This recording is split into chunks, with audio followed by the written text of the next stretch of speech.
Hello नमस्कार किसान भाइयों, कैसे हैं आप सभी लोग। उम्मीद करता हूँ बहुत बढ़िया होंगे। आज इस वीडियो में हम बात करने वाले हैं हम अपनी धान की फसल को गिरने से किस प्रकार बचा सकते हैं। कुछ उपाय के बारे में बताएंगे जिनके कि आप यदि समय पर रहकर कर लेते हैं तो आपकी धान की फसल गिरने की संभावना बहुत कम हो जाएगी। यानी कि आपकी धान की फसल 90% गिरने की संभावना बहुत ज़्यादा कम हो जाएगी। और तो वह कौन से उपाय हैं और किस प्रकार करने चाहिए इन उपायों को, अपनी धान की फसल में अच्छा उत्पादन कैसे लें। इस समय किसान साथियों को बहुत ज़्यादा डर रहता है कि हमारी धान की फसल यदि बालियाँ निकलते समय या बालियाँ निकलने से पहले गिर जाती है तो उसमें काफ़ी हानि हो जाती है। तो किसान साथियों, आपको वीडियो अंत तक देखनी पड़ेगी क्योंकि आपको कौन कौन से उपाय हैं हम आपको बताएंगे। तो किसान साथियों बने रहिए हमारे अजयपाल यानी अपने अजयपाल एग्रीकल्चर यूट्यूब चैनल पर। किसान साथियों, यूट्यूब चैनल पर आप नए हैं तो यूट्यूब चैनल को सब्सक्राइब करें। वीडियो अच्छी लगी तो लाइक करें, ना अच्छी लगे तो ना करें। किसान साथियों बात करते हैं किसान भाइयों, अब लगभग सभी किसान साथियों की जो धान की फसल है या तो उसमें बालियाँ निकल चुकी हैं या बालियाँ निकलना आरंभ हो चुकी हैं, या आपने धान की फसल लेट बुआई करी थी, लेट रोपाई करी थी तो उसमें दाने का भराव चल रहा है। कुछ में बालियाँ निकल रही हैं, कुछ में दाने का भराव हो रहा है।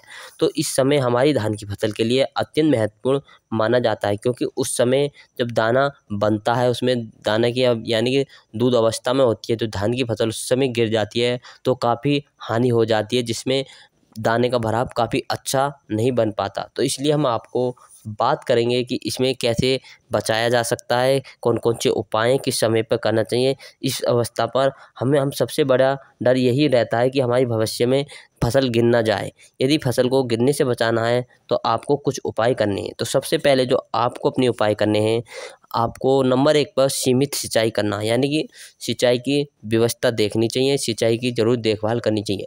जिससे किसान साथियों क्या करते हैं, उसमें पानी यानी कि सिंचाई तो करते रहते हैं लेकिन एक समय ऐसा आता है तो किसान साथी भूल जाते हैं कि अब सिंचाई की कोई आवश्यकता नहीं है। उस समय ज़मीन नमी नहीं रहकर सूखी हो जाती है कहते, तो उस समय किसान साथी पानी नहीं लगा पाते, सिंचाई नहीं करते। यानी कि आपको लगातार नमी बनाए रखनी है, अपनी भूमि के अंदर नमी बनाए रखेंगे तो आपकी जो पराल होती है वो हरी भरी रहेगी, वो आसानी से एकदम पिचकेगी नहीं, तो उस एकदम गिरने की नहीं है। तो आपको सिंचाई सीमित करनी चाहिए, सिंचाई हमेशा नमी भूमि रहनी चाहिए और उसमें दूध भराव यानी कि भराव दाना अच्छा बनाए। मौसम के आधार पर आपको भी सिंचाई करनी है, यानी मौसम के आधार पर आपको देखना चाहिए कि यदि हमारे क्षेत्र में मानसून बन रहा है, बारिश हो रही है तो उस समय सिंचाई ना करें। यदि लग रहा है कि अब हमारे क्षेत्र में मानसून नहीं है, बारिश की कोई संभावना नहीं है, तो उस समय आपको सिंचाई कर देनी चाहिए। मौसम के आधार पर आपको अपनी सिंचाई भी करनी चाहिए और मौसम के आधार पर अपनी भूमि की यानी कि नमी भी देखनी चाहिए। यदि नमी ज़्यादा कम है तो उसमें नमी बनाए रखना चाहिए। किसान साथियों, नंबर 1 तो ये बात थी। नंबर 2 पर आता है ये अधिक यूरिया, यानी कि बहुत से किसान साथी जब बालियाँ निकलने का समय आता है तो यूरिया का भी इस्तेमाल कर लेते हैं, लेकिन उस समय आपको यूरिया का इस्तेमाल नहीं करना है। बहुत से किसान साथी सोचते हैं कि अब हमारी धान की फसल निकलने आरंभ हो चुकी है, यानी कि अब हमें यूरिया का लगाना चाहिए, यूरिया डाल देना चाहिए। तो उस समय किसान साथियों आपको यूरिया नहीं डालना है, क्योंकि यदि आप यूरिया डालते हो तो उसमें आपको हानि हो जाती है, फसल की पैदावार और ज़्यादा हो जाएगी, तो उसमें फसल पैदावार हो जाएगी तो उसमें गिरने की संभावना 100% बढ़ जाती है। तो इसलिए आपको जो आपकी धान की फसल में बालियाँ निकलें तो उस समय यूरिया का इस्तेमाल ना करना चाहिए। किसान साथी तो नंबर 2 पर ही, यदि ज़्यादा हाइट बढ़ जाएगी तो फसल तो खुद ब खुद गिरने लगेगी, बालियों का वजन आने लगेगा तो खुद गिर जाएगी। तो इस समय आपको यूरिया का इस्तेमाल नहीं करना है जब धान की फसल निकलकर बालियाँ निकलने आरंभ हो।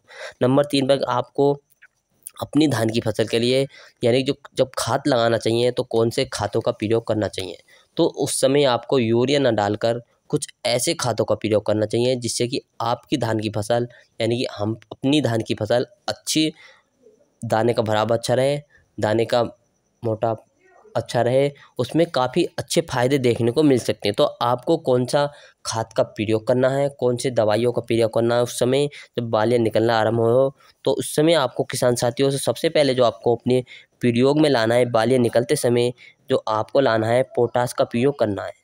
पोटाश काफ़ी अच्छी रहती है धान की फसल के लिए, जिससे कि आपकी बालियाँ निकलना प्रारंभ हो रही है तो उसमें पोटाश का स्प्रे कर देते हैं, तो बालियाँ लंबी निकलेगी, चमकदार बालियाँ रहेगी और दाने का भराव भी काफ़ी अच्छा रहेगा। दाना यानी वजनदार दाना बनेगा। तो आपको उस समय फसल को गिरने से रोकने के लिए यानी कि यूरिया न डालकर आप पोटाश का स्प्रे कर दीजिए। उससे आपकी फसल की लंबाई नहीं बढ़कर यानी बालिया का साइज बढ़ेगा। तो इससे किसान साथियों आपको बहुत अच्छा लाभ मिलेगा। तो आपको पोटाश का जो इस्तेमाल करना है, आपको कितनी मात्रा में पोटाश का इस्तेमाल करना है और कैसे-कैसे पोटाश डालनी चाहिए, स्प्रे के साथ डालें या पानी के साथ छिड़काव करना चाहिए या बुरकना चाहिए। तो किसान साथियों आपको जो अपनी धान की फसल के लिए आपको लाना है 0050 का इस्तेमाल कर सकते हैं। 0050 का इस्तेमाल कर सकते हैं जिससे कि आपकी धान की फसल के लिए काफ़ी अच्छा होता है। 0% नाइट्रोजन, 0% फास्फोरस और 50% पोटाश पाया जाता है। तो आपको लेना है 0050 लेना है अपनी धान की फसल के लिए।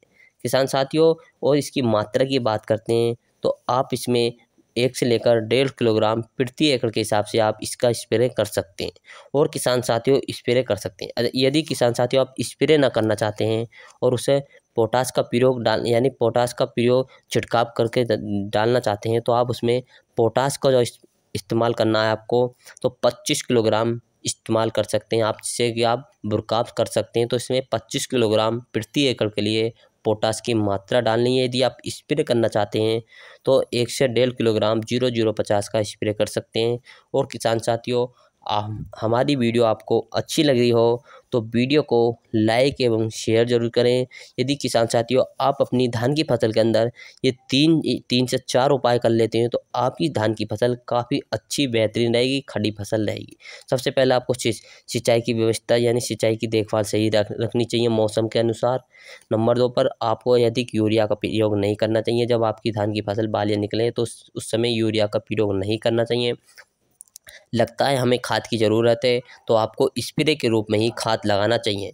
हमें लगता है कि हमारी धान की फसल के लिए इस यानी कि खादों की आवश्यकता है तो उस समय हमें यूरिया का प्रयोग ना करके कुछ स्प्रे वाले दवाइयों का, खादों का इस्तेमाल करना चाहिए जिससे कि अपनी धान की फसल स्वस्थ रहेगी, अच्छी रहेगी, बालियाँ भी अच्छी रहेंगी और फसल भी खड़ी रहेगी।